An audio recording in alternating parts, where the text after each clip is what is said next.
तर विविध गीते, त्याचप्रमाणे भक्ती गीते, त्याचप्रमाणे वर्शिप बँड, त्याचप्रमाणे विविध संदेश, असे कार्यक्रमाची मेजवानी आपल्यासाठी आहे आणि आपण त्याचा निश्चित लाभ घेणार आहोत. परंतु आज आपण फादर्स डेच्या कडे वळत असताना प्रभूला धन्यवाद असो. आणि येणे प्रकारे एक कवी म्हणतो कि धरती सा धीरज दिया और उनमें आसमान सी ऊंचाई दी. फादर या डैड, धरती से धीरज दिया और उनमें आसमान सी ऊंचाई दी है. जिंदगी को तराश के खुदा ने ये तस्वीर बनाई है. पिताजी की, डैडी की, जिंदगी को तराश के खुदा ने ये तस्वीर बनाई है.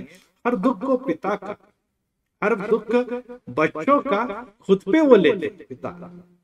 हर दुख बच्चों का वे खुद पे लेते हैं. जिसमें खुदा की रूह बसती है, ऐसे शख्स को हम पिता कहते हैं.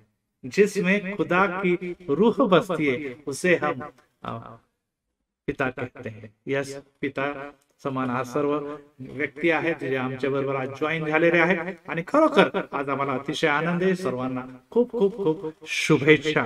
आपण इतिहासाकडे जर गेलो आणि या गोष्टीचा जर विचार केला तर 1909 मध्ये सोनोरा डॉड यांनी मदर्स डे याचा प्रारंभ केला होता. त्यांना देखील हे मदर्स डे साजरा करत असताना संकल्पना सुचली की निश्चित जर मातेला एवढा सन्मान आहे तर पित्याला का मिळू नये. आणि त्यामुळे तेही संकल्पना पूर्ण करण्याकरता 19 जून 1910 मध्ये, बरोबर आज 19 तारीख आहे, 19 जून 1910 मध्ये म्हणजे आजपासून 111 वर्ष अगोदर या बहिणीने वॉशिंग्टन चर्च मध्ये हा पहिला फादर्स डे हा सेलिब्रेट केला. त्यानंतर 1966 मध्ये प्रेसिडेंट लिंडन जॉन्सन यांनी थर्ड संडे जो आहे, जून महिन्याचा तिसरा रविवार जो आहे, तो फादर्स डे साठी देव केला.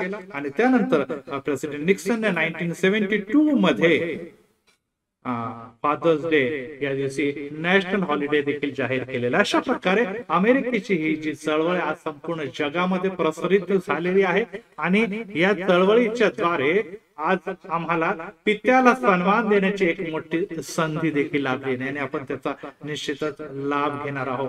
परंतु त्या अगोदर आपण सर्व पिता व पिता समान व्यक्तींसाठी प्रार्थना करूया आणि विशेष करून इनॉग्रेशन मध्ये येणारे सर्व कार्यक्रम प्रभूंनी आशीर्वादित करावे यासाठी देखील आपण विशेष प्रार्थना करूया. आपण प्रार्थना जाऊया. प्रभुराय, आम्ही तुला गौरव धन्यवाद देतो की खरोखर मानवाची निर्मिती तू आपल्या स्वरूपामध्ये केली. आम्हाला घडवण्यासाठी, आम्हाला उत्तम अशा सर्व गोष्टी देण्यासाठी तू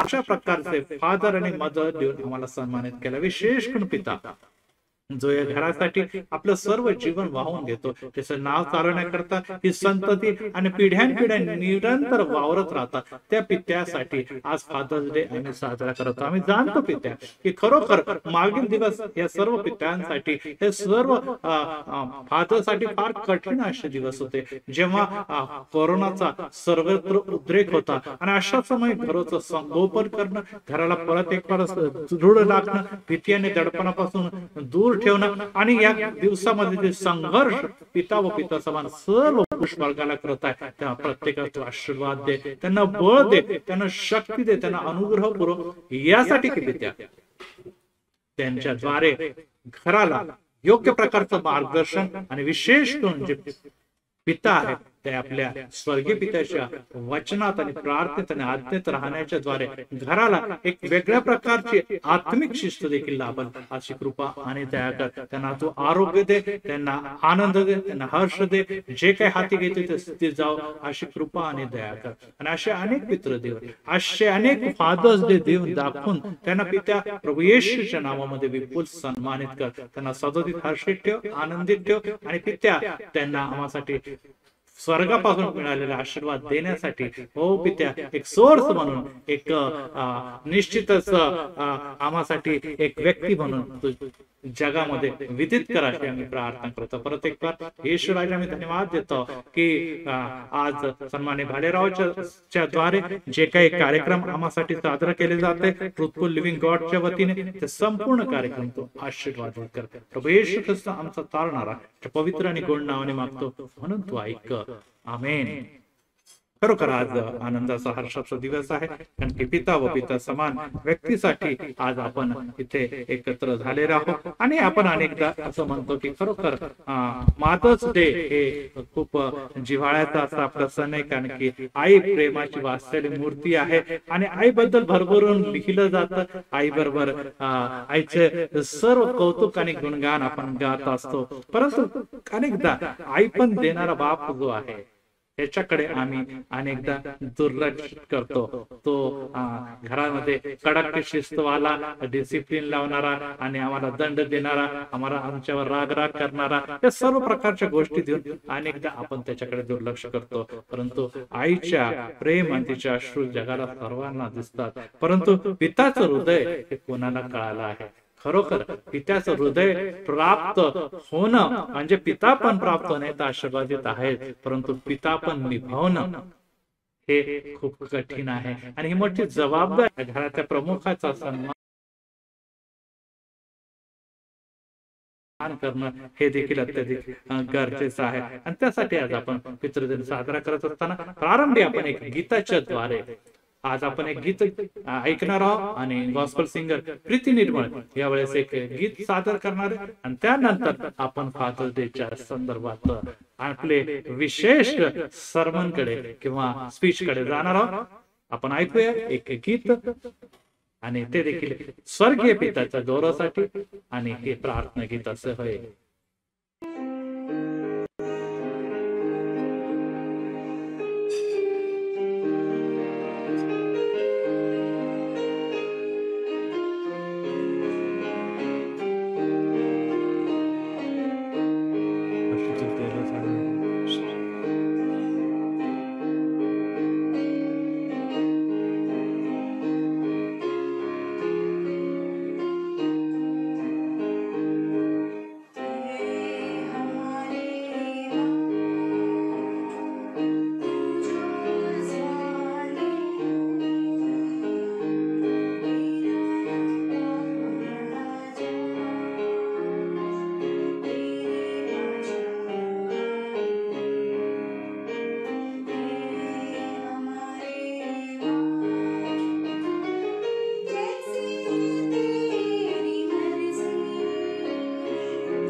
खरोखर परमेश्वराने आज आम्हा प्रत्येकाला आशीर्वादित केला असणार या गीताबरोबर की ज्या प्रकारे स्वर्गामध्ये तुझी इच्छा पूर्ण होती त्याप्रमाणे पृथ्वीवर देखील तुझी इच्छा पूर्ण हो.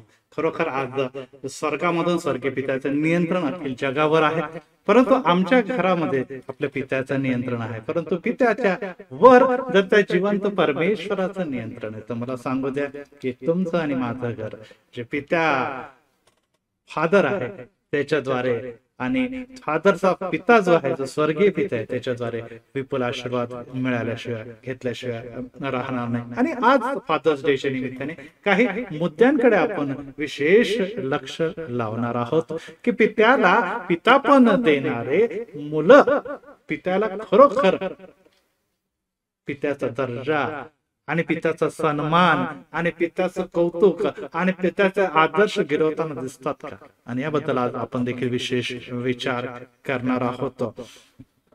आणि त्यामुळे आज जेव्हा एक काही कविता देखील मी मध्ये मध्ये आपल्या समोर हिंदीत सादर करणार आहे आणि त्यामुळे निश्चितच आपण त्या पित्याचं कौतुक किंवा गौरव देखील करणार आहोत.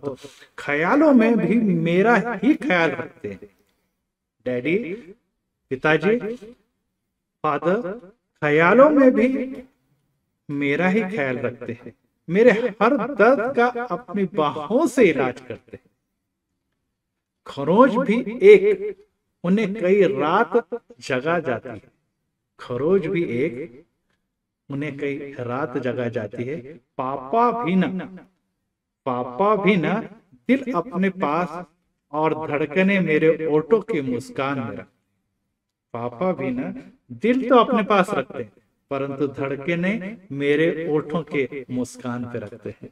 यस, जर आम्ही हसलो, जर आम्ही आनंदित असलो, जर आम्ही समाधानी असलो तर त्यांचे दिल की धडकने खुशी से आनंदाने भरलेले असतात. परंतु जर आमच्या ओठांवर डोळ्यांमध्ये जर अश्रू आहे, चिंता आहे, काळजी आहे तर निश्चितच हा व्यक्ती जो आहे ज्याच्याबद्दल पिता असं म्हटलेलं आहे तो कधी देखील आनंदाने सुखाने झोपू शकत नाही. तो जागतो की माझ्या मुलाला, माझ्या मुलीला कशाची, माझ्या कुटुंबियाला कशाची गरज आहे. आणि त्यामुळे आज आपण स्वर्गीय पिता, त्याचप्रमाणे जगिक पिता आणि त्याच्या समोर असलेले त्यांचे संतती आणि समाज याबद्दल आज थोडक्यामध्ये आपण विचार करणार आहोत. आणि हा नुसता विचारच नव्हे तर आत्मचिंतन देखील आहे, आत्मविश्लेषण देखील आहे की खरोखर आम्ही आपल्या पित्याला त्या प्रकारचा सन्मान देतो किंवा नाही. आणि यासाठी आपण एक उदाहरणाकडे बघणार आहोत आणि ते बायबल मधून दिलेलं उदाहरण आहे. आणि ते उदाहरण म्हणजे अब्राहमाचं उदाहरण जे आपण माहिती आहे तो फादर ऑफ द नेशन आहे इस्रायलचा. आणि त्या पित्याच्या बद्दल नेहमीच सांगितलं जातं की तो परमेश्वराचा मित्र असा होता.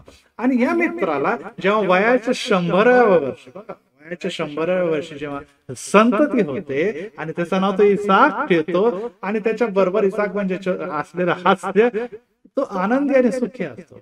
परंतु एक दिवस त्याला ऑर्डर मिळते, आज्ञा मिळते की अब्राहम जा त्या डोंगरावर जाऊन तुझ्या मुलाचा तू यज्ञ कर, मुलाचा यज्ञ कर आणि त्यामुळे मी प्रसन्न होणार आहे. खरोखर किती मोठं चॅलेंज हो परमेश्वराने त्याला दिलेलं, किती मोठी परीक्षा त्याच्या जीवनामध्ये की तो जाऊन त्याचं यज्ञ, जीवित यज्ञ असं करायचं आहे. आणि हा निर्णय जो होता याबद्दल आता हा करायचा किंवा नाही करायचा याबद्दल अब्राहमाने ठरवलं नाही, विचार मागे पुढे केला नाही, तर तो आपल्या मुलाला घेऊन चालू लागलेला आहे. परंतु प्रश्न हाच येतो की परमेश्वर जर आपल्याला संतती देतो तर तो एवढा अन्याय असू शकतो का? त्याला अशा प्रकारची नरबली ही निश्चितच आवडेल काय? आणि परमेश्वर लेवी मध्ये अनुवादामध्ये म्हणतो की या गोष्टीचा मला वीट आहे, मला ह्या गोष्टी आवडणाऱ्या नाही. तरी देखील परमेश्वर एवढा कमकुवत झाला का, एवढा बदलणारा झाला का की निष्काळजीपणाने तो अशा प्रकारचा निर्णय घेतो. परंतु त्याचा निर्णय कसाही असो, माझा देव माझ्या बरोबर आहे, देवाची आज्ञा पालन करणे हे माझ्या योग्य आहे. आणि त्यामुळे तो निघतो, 3 दिवसाचा प्रवास त्याला 3 तपासारखं वाटतं, कारण की मुलगा त्याच्या बरोबर आहे, लाकडं त्याच्या बरोबर आहे, त्यासाठी हत्यार त्याच्या बरोबर आहे, आणि तो निघालेला आहे 3 दिवसाच्या प्रवासानंतर त्या डोंगराच्या कडे, आणि डोळे पाण्याने डबलेपलेले, अश्रू त्याच्या खाली पडत आहे, तो धूळ दगड माती यांना तुडवत चाललेला आहे, त्याचा अंतःकरण रडत आहे, आणि हा जीवघेणा प्रवास इसाकापासून लपला असेल का? निश्चितच लपला नव्हता. त्याला माहित होतं, त्याला कळत होतं की एवढा दुःखी आणि कष्टी माझा पिता जर चालला आहे तर त्याच्या मागे काहीतरी आहे जो तो माझ्यापासून दडवून ठेवतो. आणि त्यामुळे तो म्हणतो की पिता, आपण यज्ञ करायला तर निघालो, परंतु पशु कुठे आहे, बली कोणता देणार? आणि तो म्हणतो की माझा देव पुरवठा करणार आहे, तो निश्चितच यावेळी आहे आणि तो पुरवठा करणार आहे त्या गोष्टीचा.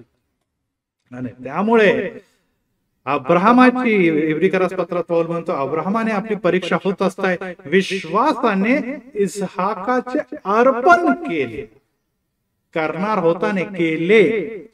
जेव्हा आम्ही विश्वास दाखवतो देवावर, आणि देवावर या गोष्टीला सांगतो की यस देवा, तुझी प्रत्येक आज्ञा मला प्रिय असली आहे, आणि मी निश्चितच माझ्या प्रत्येक दिलेल्या स्वर्गीय आशीर्वादाच्या साठी देवा तुझा गौरव करतो, जे मागाल ते मी द्यायला तयार. कदाचित अब्राहमाला त्यांनी सांगितलं की मी तुझा जीव घेतो, तर त्याला कदाचित खूप आनंद झाला होता, परंतु माझ्या हस्ते माझ्या मुलाचा अर्पण करणं हे काही सोपं नव्हतं, परंतु ते करावयास त्याने हत्यार उगारलं. आणि परमेश्वराने त्या इसाकाला अर्पण न करता एक दुसरा मेंढरू दिलेला आहे, आणि त्याचं अर्पण करण्यात आलेलं आहे. व परमेश्वर तुमची आणि माझी परीक्षा बघतो. आणि प्रियांनो, लक्षात ठेवा की तुमच्या आणि माझ्या जीवनामध्ये जेव्हा पित्याला अनेक अशा परीक्षेला सामोरे जावं लागतं, आणि त्या समय तो निर्णय कशा प्रकारे घेतो त्यावर त्याचं आध्यात्मिक जीवन, त्या कुटुंबाचा आशीर्वाद आणि लेकरांची सर्व प्रकारची जडणघडण होत असतात. ख्रिस्ती समाजामध्ये देखील आपण लहान असताना मुलांचं अर्पण करतो. प्रभू येशू ख्रिस्ताचं देखील अर्पण केलेलं होतं, आणि अर्पण करत असताना आम्ही जी देवाने दिलेले धन आहे, ज्याला आपण संतती म्हणतो, ते देवाच्या हाती देतो की परमेश्वर तू आम्हाला दिलेले त्याचं संगोपन करण्यासाठी, त्याचा प्रतिपाळ करण्याकरता तुझे बळ आणि शक्ती तू आम्हाला पुरेव, आणि तुझ्या योजनेनुसार त्याला तू चाल. परंतु ते अर्पण करत असताना देवाच्या हाती देतात. आम्हीच म्हणतो आम्ही आमच्या मुलाला अर्पण केले, परंतु खरोखर आम्ही समर्पित आहोत का देवा? जसं अब्राहम समर्पित होता, आणि त्यामुळे त्याचं जे अर्पण आहे ते परमेश्वराने इसाकाच्या स्वरूपात मान्य केलं, आणि त्यामुळे इसाक का परमेश्वर, याकूब का परमेश्वर, आणि अब्राहम का परमेश्वर म्हणून देवाने आपलं नाव या सर्व पिढीला दिलं. त्याचप्रमाणे देव आमचा परमेश्वर आहे काय हे कशावर निर्भर करतो? आम्ही किती समर्पित आहोत. पण आम्ही अनेकदा मुलं तर देतो देवाच्या हातामध्ये, परंतु प्रियांनो, मुलांच्याकडून आम्हाला योग्य रिस्पॉन्स मिळत नाही. हे संतती दिलेलं धन जे आहे ते धनाच्या मागे पळताना आम्हाला दिसतं, आणि मग आम्ही निराश होतो. अनेकदा म्हणतो की हे काय घडलेलं आमच्या जीवनामध्ये, हे कसं काय आमच्या जीवनामध्ये घडलेलं आहे? कारण की आम्ही स्वतः देवाला समर्पित नाही. त्यामुळे मुलांचं जीवन हे आमच्यासाठी आशीर्वादाचं नव्हे, तर हे आमच्यासाठी त्रास देणं, जीव घेणं असं अनेकदा ठरतं.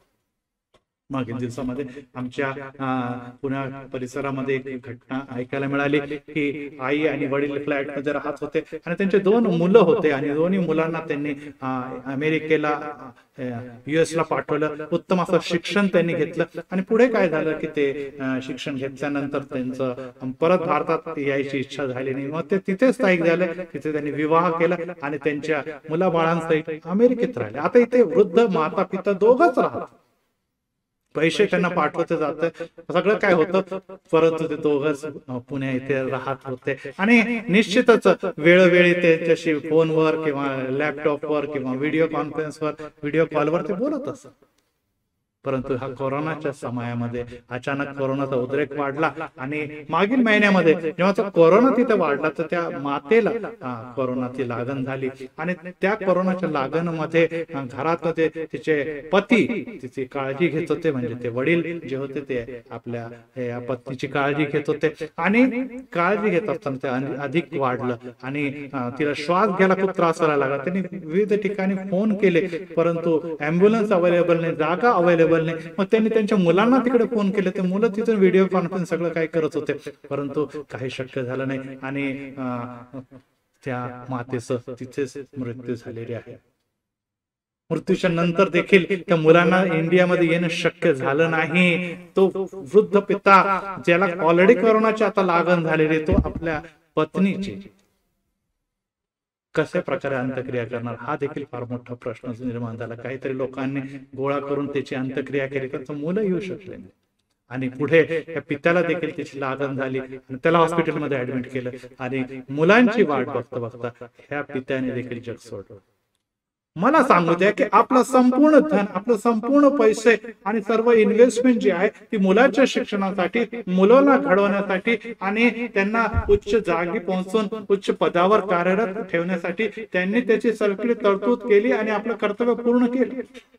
परंतु त्यांनी मिळवलं काय? मुलं पैशाच्या मागे, करिअरच्या मागे आणि स्टेटसच्या मागे गेले आणि ते तिथेच हरवून गेले.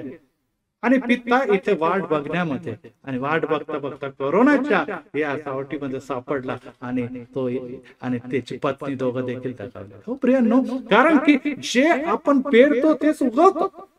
आम्ही मुला बाळांना धनासाठी, पैशासाठी, नोकरीसाठी, करिअरसाठी उद्धृत करतो, परंतु त्याचा निर्माण करता परमेश्वर जो आहे त्याच्याबद्दल सांगत नाही. आणि त्यामुळे त्यांना धन, पैसा, नोकरी, स्टेटस, US हे सर्व हेच देव वाटतं. हे मिळवलं म्हणजे मी सगळं काही मिळवलं. आणि हे करत असताना कुठेतरी आई वडील मागे राहतात आणि किती तुम्ही फोन करा, कितीतरी पैसे पाठवला तरी त्याचा काही लाभ नाही. कारण की आई वडिलांना वृद्ध काळामध्ये, कठीण समयामध्ये ते साथ देऊ शकत नाही, आणि इथे आम्हाला जेव्हा अब्रामाच्याकडे आम्ही बघतो तेव्हा आम्हाला असं दिसून येतं, ते आम्हाला असं अशा प्रकारे दिसून येतं की परमेश्वर जो आहे, आम्हाला असं दिसून येत आहे की आम्हाला देव हे सांगत आहे की परमेश्वर तुमच्या आणि माझ्यावर प्रीती करतो. तो आम्हाला कदापि सोडत नाही, तो आमचा कदापि त्याग करत नाही, कारण की तो आमचा जिवंत पिता आहे. आणि हा अब्रामाच्याकडे बघत असताना पौल याने प्रकारे म्हणतो, तुम्ही आपली शरीरे जिवंत, पवित्र व देवाला ग्रहणीय यज्ञ म्हणून समर्पित करावे, हीच तुमची आध्यात्मिक सेवा आहे. यस, तुम्ही समर्पित करावे. अब्राहमने आपला एकुलता एक पुत्र समर्पित केला. आम्ही आपल्या मुलांना समर्पित करण्याच्या अगोदर स्वतःला देवाला समर्पित केला आहे किंवा नाही याचा विचार करणं गरजेचं आहे. आपण आपल्या मुलाला शिक्षणासाठी, नोकरीसाठी, करिअरसाठी निश्चितच पुढे घेऊन जातो, परंतु निर्माण करता देव तर त्याला आशीर्वाद देऊन खरोखर यशाच्या शिखरावर नेऊ शकतो. नुसतं जीवनच नव्हे तर सार्वकालिक जीवन देखील देतो. त्याच्याबद्दल आपण त्याला माहिती देत नाही. आणि धन, पैसा, स्टेटस हे तुम्हाला आणि मला सुख देऊ शकत नाही, या कोरोनामुळे आम्हाला कळालेलं आहे. मग आता पित्याने आपल्या मुलांना द्यायचं तरी काय आणि देण्यासाठी आपल्याकडे आहे तरी काय, आणि ही गोष्टचा जर विचार केला तर परत एक बार आपण अब्राहमाकडे बघतो. आणि अब्राहम याच्याकडे मुलाचे जेव्हा समर्पणाचे वेळ आले तेव्हा त्याच्याकडे दोनच पर्याय होता. एक तर देवाचे किंवा जगाचे ऐकावे, देव म्हटलं जगाचा, जग तर हेच म्हटलं असतं किंवा देह तर हेच म्हटलं असतं. 100व्या वर्षी जर तुला मुलगा झाला तर त्याला कसं काय अर्पण करावं, शक्य नाही. त्याचं बली किंवा आपण त्याचं यज्ञ करणं एक पित्याच्या साठी अयोग्य आहे. परंतु दुसऱ्या बाजूला देवाचं आज्ञा पालन याच्यासाठी लागणारा विश्वास त्याच्या ठाई होता. यस, माझा देव मला कधी देखील अशा प्रकारे कठीण परिस्थिती देणार नाही, कारण की तो मला पिढ्यानपिढ्या आशीर्वाद देणारा गौरव परमेश्वर, आणि तो तर पिढ्यानपिढ्या आशीर्वाद देणारा परमेश्वर, तो माझ्या संततीला संपून अशा प्रकारचा आशीर्वाद फलद्रूप करू शकत नाही. तो निश्चितच काहीतरी योजना आहे, आणि ती योजना माझ्यासाठी भल्याची आहे, अनिष्टाची नाही. आणि यामुळे प्रियांनो लक्षात ठेवा, परमेश्वराच्या योजनेचा भाग म्हणून संतती तुम्हाला आणि मला लाभलेली.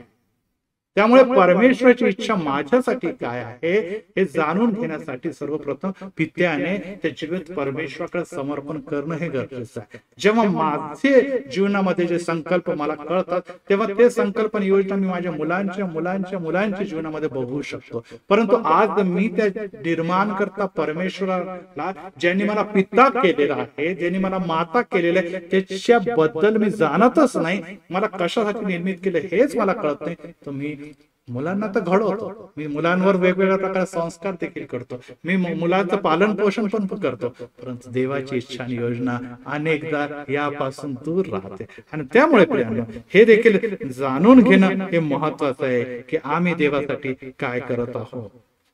आणि त्यामुळे एक कवीने सांगितलं, खुशियों से भरा हर पल होता है, जिंदगी में सुनहरा हर कल होता है, मिलती है अक्सर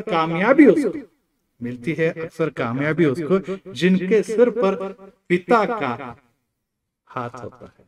मिलती है कामयाबी उनको अक्सर जिनके सर पर पिता का हात होता है.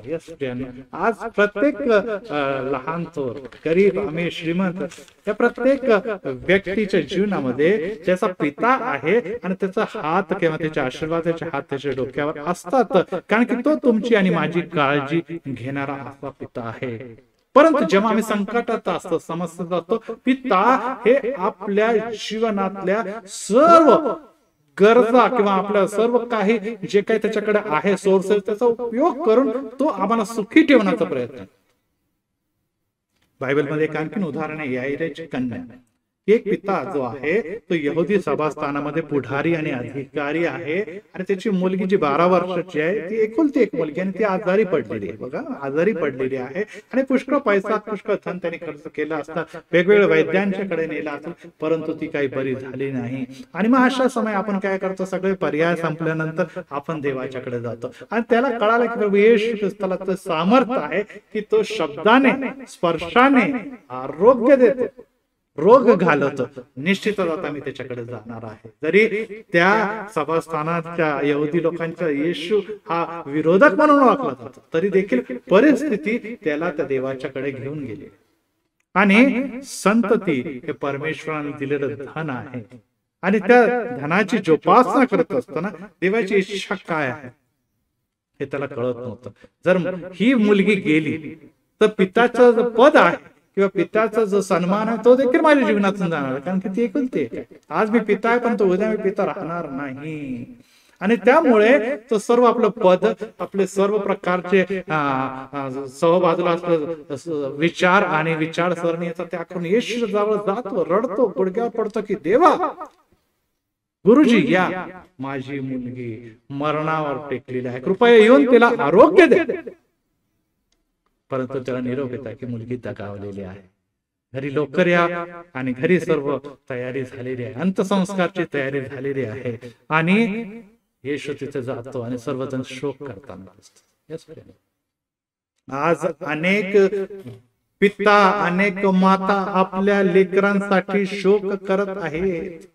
ते मेलेले जरी नसले शारीरिकरित्या, परंतु मानसिकरित्या म्हणूया किंवा आत्मिकरित्या म्हणूया, त्यांच्या जीवनामध्ये निद्रा अवस्था आलेली आहे. कारण की बायबल हे सांगतं की विश्वास ठेवणाऱ्याला मरण हे निद्रेसारखं आहे, आणि अशा निद्रा अवस्थेमध्ये ते आहे. आणि त्या समय काय झालेलं आहे त्यांच्या जीवनामध्ये, नेमकं ते देहिक वासनेच्या झोपेमध्ये आहे, त्याच्यामध्ये गुंडाळले गेले, ते व्यसनाच्या पूर्ण आहारी गेलेले आहे. आणि इथे आम्हाला असं दिसतं की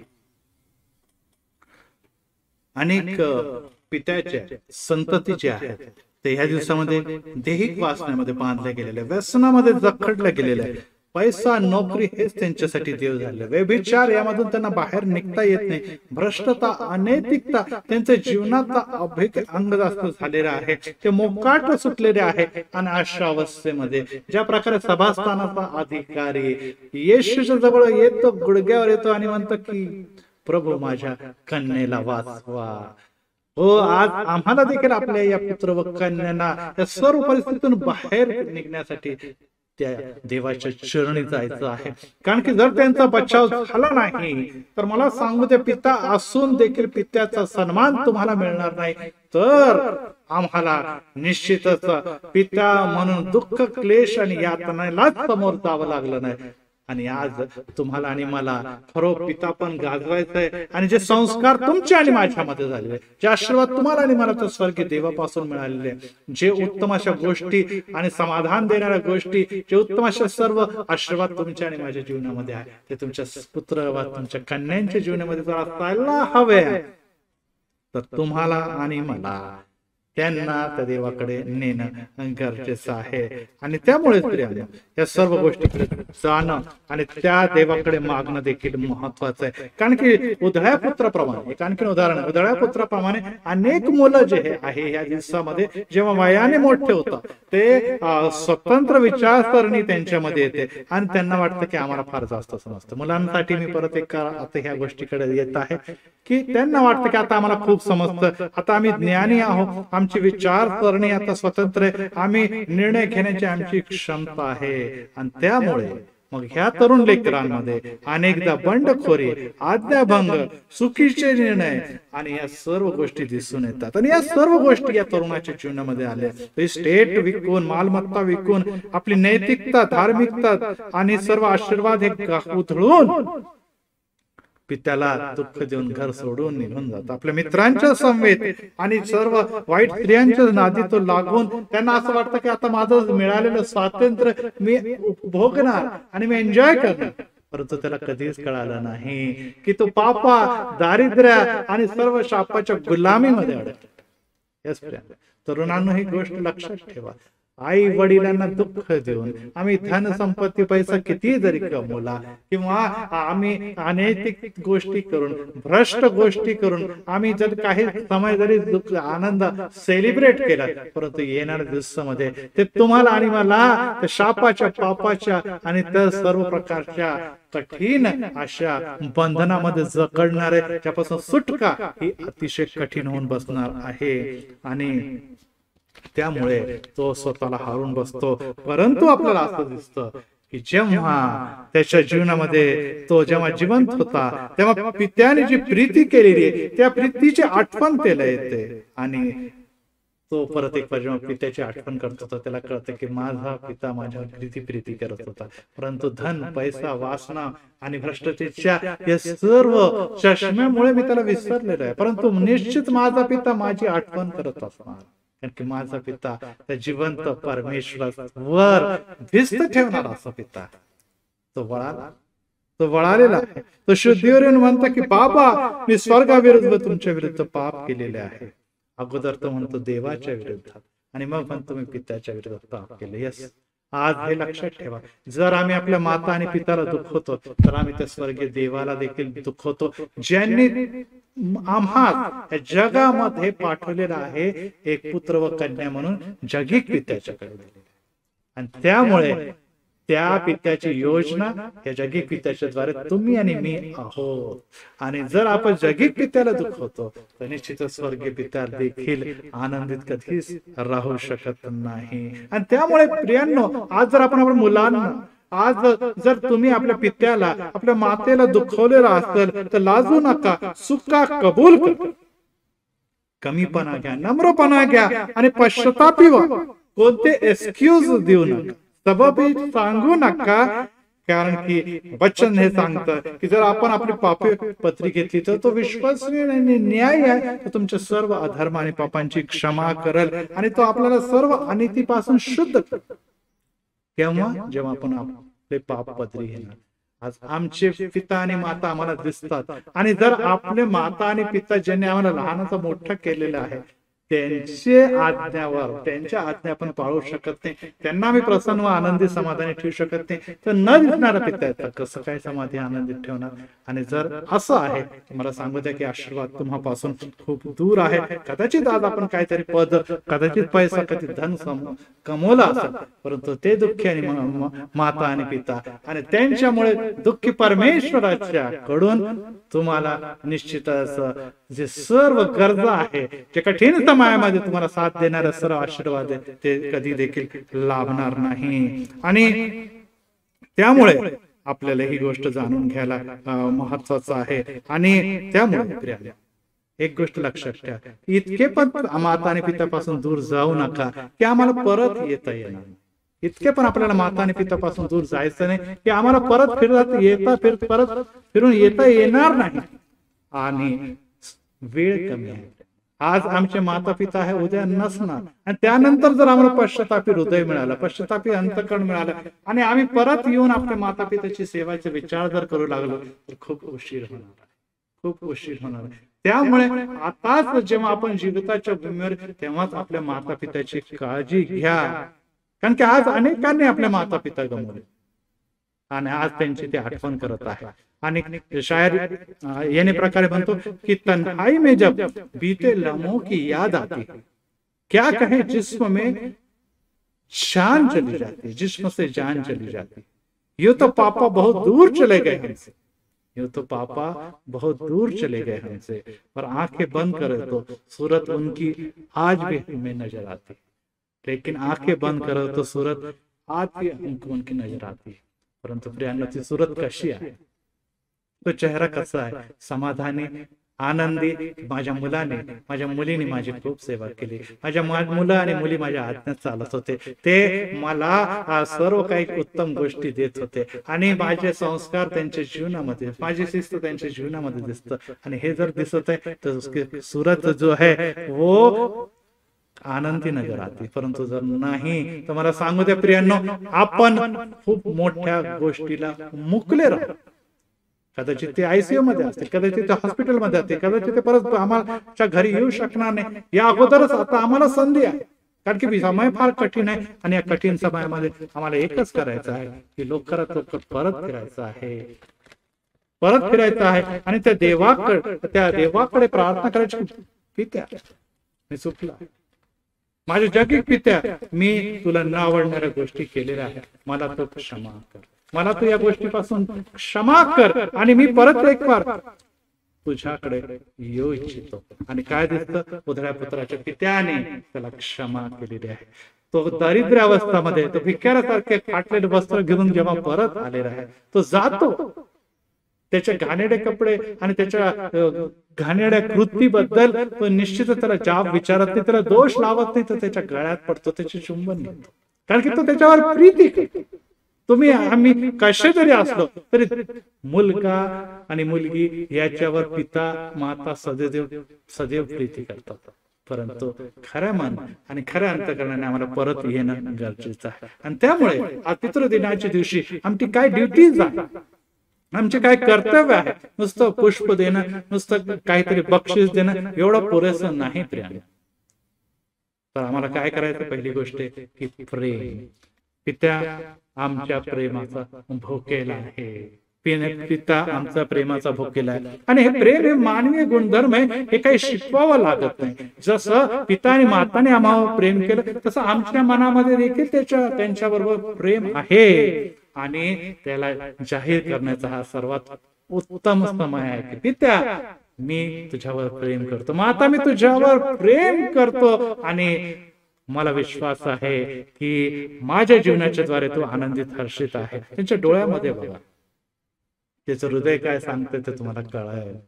कारण की त्याने आपलं रक्त आणि आपलं सर्व घाम गाळून तुम्हाला आणि मला मोठं केलेलं आहे. हे प्रीतीपोटी करत आहे. आणि ही प्रीती कधी देखील तुमच्यापासून ही काढली जाणार नाही. परंतु प्रीती जाहीर करण्याचा हा समय आहे, पितृदिन, फादर्स डे. त्यामुळे आपण जा आणि त्याच्यावर प्रीती करतो हे सांगा. ज्या प्रकारे मुलींना आपल्या वडिलांच्या डोळ्यामध्ये, जसं मुलींना आपल्या वडिलांच्या बोलण्यामधून त्याची परिस्थिती कळते, त्याचप्रमाणे मुलांनी देखील तसं प्रेमळ अंतःकरण, जाणून घेणारं अंतःकरण ठाई ठेवणं गरजेचं आहे. नंबर 2, त्याचा सन्मान व आदर. कारण की बायबल मध्ये देखील 5वी आज्ञा लिहिलेली की आपल्या माता व पित्याचा तो सन्मान कर. आणि सन्मान करत असताना ही गोष्ट लक्षात ठेवा की माझा पिता, माझा भल्याचाच नेहमी विचार करतो. अनेकांना असं वाटतं की माझा पिता माझ्यावर दादागिरी करतो, माझ्यावर शिस्त लादतो, माझ्या विरोध नाही. पिता हा नेहमी आपल्या मुलाचा भल्याचा विचार करतो, कारण की ती त्याची संतती आहे, त्याचं भलं म्हणजे मोठा आनंद त्याला मिळणार आहे. आणि त्यामुळे आपण ही गोष्ट लक्षात ठेवा की त्याच्या मध्ये कठोरपणा आहे असं आपण आपल्या मनामध्ये आकस ठेवता कामा नाही. तो माझ्यावर प्रीती करतो, त्याच्या कठोरपणेमध्ये, त्याच्या शिस्तमध्ये देखील माझ्या भलेच विचार आणि भावना आहे. त्यामुळे मी त्याचा आदर करणार, मी त्याचा सन्मान करणार. आणि फादर डेच्या दिवशी अशा काही विचार, चुकीचे विचार जर आपल्या पित्याच्या बद्दल आपल्या जीवनामध्ये असतील ते आपण काढून टाकूया. तिसरी कृतज्ञता. यस, त्याने जे काही आम्हासाठी केलं, काय त्याच्यात काय मोठं. अनेक मुलं म्हणतात काय मोठं माझ्या बापाने माझ्या आईने माझ्यासाठी केलं. त्याचं ड्युटीच होते, कर्तव्य होतं. प्रत्येक आई आणि बाप आपल्या मुला आणि मुलींसाठी करतात तेच, आणि माझ्यासाठी केलेलं आहे. नाही प्रिय, असं म्हणणं म्हणजे त्याच्या प्रीती, त्याचं प्रेम आणि देवाच्या योजना यांना झिटकारून देण्यासारखं आहे. आणि त्यामुळे त्याला लाथाडून देण्यासारखं आहे. आणि त्यामुळे आम्ही जे आमच्या माता पित्याने आमच्यासाठी केले त्याची परतफेड आपण कधी करू शकत नाही. आणि त्यामुळे त्यांना सुखापेक्षा समाधानी ठेवणं, सुखापेक्षा समाधानी ठेवण्याचा प्रयत्न करा. कारण की त्यांनी जे काय आम्हासाठी केले ते ऋण आम्ही कधी देखील आपल्या जीवनामध्ये उतरू शकत नाही, काढू शकत नाही. आणि त्यामुळे एक शायर म्हणतो, कमर झुक जाती है बुढ़ापे में उसकी सारी जवानी जिम्मेदारियों का बोझ ठोकर. कमर झुक जाती है बुढ़ापे में उसकी सारी जवानी जिम्मेदारियों का बोझ ठोकर. खुशियों की इमारत खड़ी कर देता है पिता, खुशियों की इमारत खड़ी कर देता है पिता, अपने लिए बुने हुए सपनों को खोकर. आपल्यासाठी जे आनंद आहे, आपल्यासाठी जे उत्तम अशा गोष्टी आहे, आपल्यासाठी जे सुख देणाऱ्या गोष्टी ते बाजूला सारवून तुम्हाला आणि तुमच्या जीवनामध्ये जे आनंद आणि यश आणि खुशी याची इमारत उभा करण्यासाठी तो म्हणतो कुछ पाने के लिए कुछ खोना पडता. आणि आपला आनंद सुख तो एका बाजूला टाकतो आणि मुला आणि मुलींच्या सुखामध्येच तो आपलं सुख मानून जीवन जगणार असतो. त्यामुळे आपण हे लक्षात ठेवा की आपण त्याच्यासाठी किती जरी केलं तरी कमी आहे. चौथी महत्वाची गोष्ट मुलांनी करायची आणि ती म्हणजे अधीनता. यस, त्याचे प्रेम, त्याचे अनुभव, त्याचे पद, यामुळे मी त्याचा आदर करत नाही किंवा तुझा मी सन्मान करत नाही. तर पिता, मी तुझ्या अधीन आहे आणि मी तुझ्या शब्दाच्या बाहेर नाही. आणि हे असं जेव्हा आपण आचरणाने पकडतो, असं बोलत नाही मी तुझ्या अधीन आहे, मी तुझ्या आत नाही, असं बोलून चालणार. तर खरोखर आचरणाच्या द्वारे जेव्हा आपण प्रगट करतो तेव्हा कलेसी करत नव्हते. पौल जसं म्हणतो की मुलांना तुम्ही सर्व गोष्टीत आपल्या आई बापाची आज्ञा पाळा, कारण की हेच प्रभूमध्ये त्याला संतोषदायक असं आहे. यस प्रियांनो, आम्ही आज्ञा पालन करत असताना खरोखर आम्ही आई आणि वडिलांच्या अधीन आहोत. जुन्या काळामध्ये आई वडील जे होते ते आणि त्यांचे मुलं त्यांच्या अधीन होते, आम्ही देखील त्यांच्या अधीन होतो. आपण त्यांच्या विरोधात काही बोलणं काय, त्याचे काही देखील करण्याचा विचार देखील करत नव्हतो. परंतु आज लोक, मुलं लगेच रिएक्ट होतात, लगेच आर्ग्युमेंट करतात आणि अनेकदा बोलत जातं की तुम्हाला काय कळतं. आता परिस्थिती बदलली नाही प्रियांनो, परिस्थिती जरी बदलली देव तोच आहे, पिताचं पद तेच आहे, पिताचं हृदय देखील तेच आहे, मुलं देखील तेच आहे, जन्म आणि मृत्यू देखील तेच आहे. जग जरी किती जरी बदललं आहे, पित्याचं प्रेम कधी बदलत नाही. आणि मुलांचं देखील हेच कर्तव्य आहे की त्यांनी देखील आपल्या पित्यावर प्रेम करावं, त्यांचा सन्मान व त्यांचा आदर करावा, त्यांच्या साठी कृतज्ञता जाहीर करावी. आणि आम्ही तुमच्या अधीन आहोत असं कृतीच्या द्वारे जाहीर करावं. आणि वेळोवेळी त्यांचं कौतुक करणं देखील फार गरजेचं आहे, सन्मान करणं देखील फार गरजेचं आहे. की जगात सगळ्यात जास्त कोणती गोष्ट मनुष्याला प्रिय असेल तर त्याचे कौतुक. आणि तेव्हा आपण त्याला लहान मोठी गिफ्ट देतो, तेव्हा त्याला भेट वस्तू देतो आणि अशा प्रकारे पित्याचा गौरव करतो तर त्याला एक आनंद मिळतो. आणि आजचा दिवस यासाठीच आहे प्रियांनो. जेव्हा उद्या संडे आहे आणि संडेच्या दिवशी अखिल जगामध्ये आपण 20 जून या रोजी पितृदिन साजरा करत असताना आपण निश्चितच पित्याला गौरव देण्यासाठी, पित्याला प्रेम देण्यासाठी, पित्याला सन्मान देण्यासाठी, पित्याला आदर देण्यासाठी निश्चितच काहीतरी त्यांना आनंदाची गिफ्ट वस्तू द्या, त्यांचं कौतुक करा, त्यांच्या सहवासात काही वेळ घालवा, तर निश्चितच त्यांना मोठा आनंद झाल्याशिवाय राहणार नाही. आणि त्यामुळे प्रियांनो, आज परत एक बार शेवटी मी हे सांगू इच्छितो, खुशियों से भरा हर पल होता है, जिंदगी में सुनहरा हर कल होता है.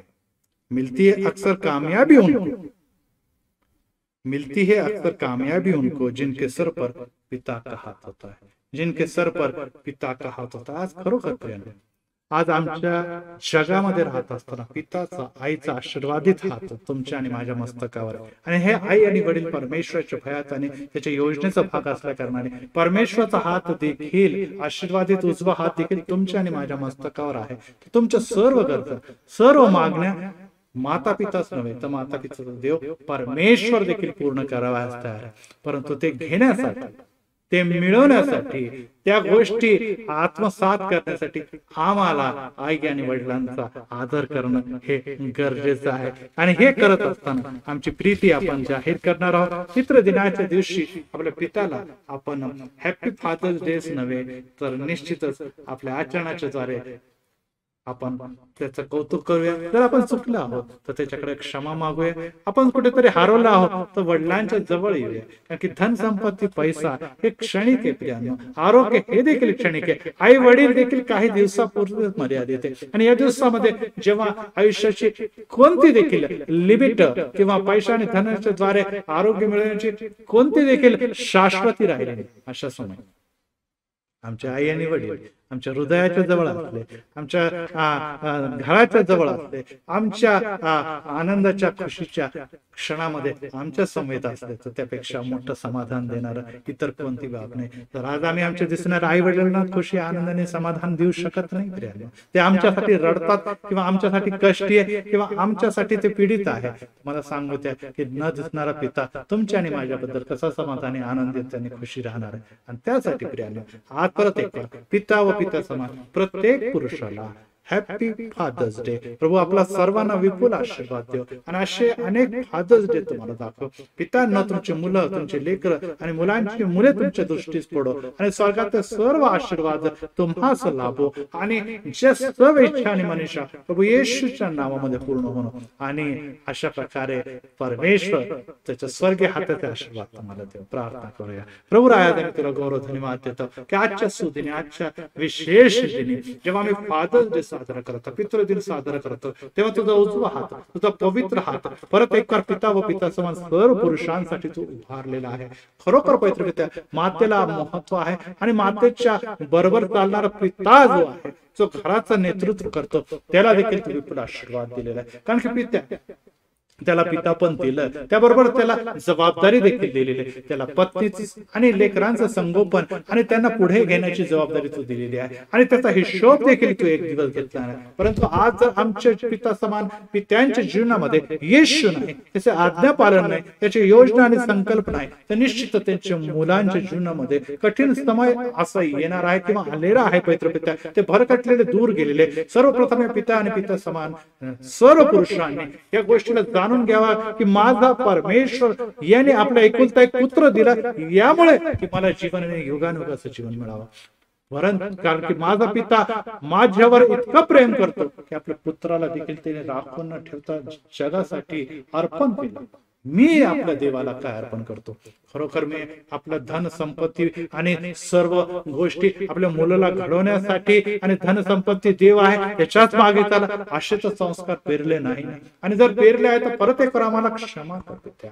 हो पित्या, त्यांच्याकडे आज धन आहे, संपत्ती आहे, लेकरांकडे पैसा आहे, परंतु देव नाही. त्यांच्या घरामध्ये अडचणी, समस्या आहे, क्लेश आणि संकट आहे, परंतु ते देवापासून दूर आहेत. अशा समय त्यांना बाहेर येण्यासाठी आम्ही हीच विनंती करतो की पिता, सर्वप्रथम आमच्या धर्माने पापांची क्षमा कर, त्यांना सुबुद्धी दे, ज्ञान दे. आज परत एक बार आम्ही पुत्रांच्या वतीने हीच प्रार्थना करतो की माझे वृद्ध पिता, माझी वृद्ध माता या दिवसामध्ये आजारात आहे, विकारामध्ये आहे, अनेक समस्यामध्ये, अनेक व्याधीमध्ये, कदाचित ते दुरावलेले आहे. कदाचित माता आहे किंवा पिता नाही, पिता आहे पण माता नाही, कदाचित दोन्ही नाही. परंतु आज पिता आणि माता समान हृदय तू आम्हाला दिला असताना आम्ही आपल्या पिता आणि माताचे संस्कार जे आहे, जे शिस्त आहे, आणि जो येशू त्यांनी आमच्या जीवनामध्ये पेरलेला आहे त्याला घेऊन आचरण करणार आहोत. आणि आज जे आमचे पिता आणि माता आहे त्यांच्यावर प्रीती, त्यांच्यावर आदर, त्यांचा सन्मान आम्ही करणार आहोत, त्यांच्या अधीन आम्ही चालणार आहोत, त्यांच्या आज्ञामध्ये आम्ही वाढणार आहोत. यासाठी की ज्या प्रकारे प्रभू येशू ख्रिस्त या जगामध्ये आपल्या स्वर्गीय पितेच्या आज्ञेमध्ये देखील राहिला आणि जगिक माता पिता योसेफ आणि मारियाच्या आज्ञेमध्ये देखील चालला आणि त्यामुळे तो आज्ञा पालन करणारा पुत्र म्हणून ओळखला गेला. त्याचप्रमाणे आम्ही देखील देवाची आज्ञा पालन करणारे, जगिक माता पिताच्या आज्ञा पालन करणारे पुत्र व कन्या ठरावे आणि ते स्वर्गीय आशीर्वाद आणि जगामध्ये ठेवलेले माता पिताचे आशीर्वाद सतत आम्हाला प्राप्त होत राहावं अशी कृपाने दया कर. आज परत एक पवित्र ट्रुथफुल लिव्हिंग गॉडच्या वतीने हरेराव साहेबांच्या द्वारे इनॉग्रेशन प्रारंभ झालेला, त्याच्याद्वारे येणारे सर्व भक्ती गीते, गायन, वेगवेगळे संदेश, वर्शिप सर्व आशीर्वादित कर आणि पिता व पिता समान प्रत्येक व्यक्ती यामध्ये सहभागी होत असताना त्यांना देखील विपुल आशीर्वाद दे. आणि परत एक बार आम्ही आत्मचिंतन करावा, एक पिता म्हणून, एक माता म्हणून आम्ही खरोखर आम्हाला दिलेले हे पद भूषवण्यासाठी आमच्या देवाला संतुष्ट करत आहोत का? त्याचप्रमाणे लेकरांनी देखील याचं आत्मचिंतन करावं की खरोखर माझ्या पिता आणि पित्यासाठी माझ्या जीवनामध्ये कशा प्रकारचे विचार आहे, खरोखर तो देवाने दिलेली भेट म्हणून, देवाने दिलेले मोठं धन म्हणून मी त्याच्या समवेत आहे का? मला त्याची पूजा करायची नाही, परंतु माझ्या जीवनामध्ये त्याच्या अधीन राहून देवाच्या आज्ञा माझ्या जीवनामध्ये उतरून घेण्यासाठी मी सज्ज असावं, हीच माझी मागणी, कल्पना आहे. परत एक बार आज या लाईव्ह मध्ये असलेले प्रत्येक दुःखी, कष्टी, निराश पित्यांना आणि लेकरांना तू आशीर्वादित कर. विकार आणि आजाराची सर्व सत्ता घालवून टाक आणि प्रभूचे आशीर्वाद त्यांना दे. जो बाप, जो पुत्र आणि जो पवित्र आत्म्याचा आशीर्वाद ऐकणारा प्रत्येक विवर्तला आता आणि सदा सर्व काळ प्रभू येशू ख्रिस्ताच्या गौरव नामात आमेन. परत एक बार आपल्या सर्वांना पितृदिनाच्या निमित्ताने, फादर्स डेच्या निमित्ताने सर्व पिता व पिता समान पुरुष वर्गाला खूप खूप खूप शुभेच्छा, आशीर्वाद, ब्लेसिंग. God bless you.